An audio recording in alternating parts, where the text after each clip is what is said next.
اعوذ بالله من الشیطان الرجیم.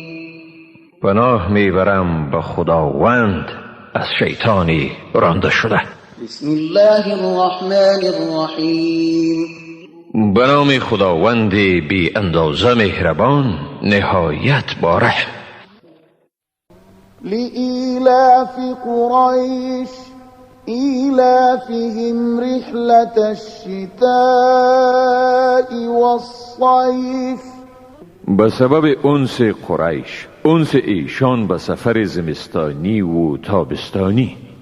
فليعبدوا رب هذا البيت الذي أطعمهم من جوع وآمنهم من خوف.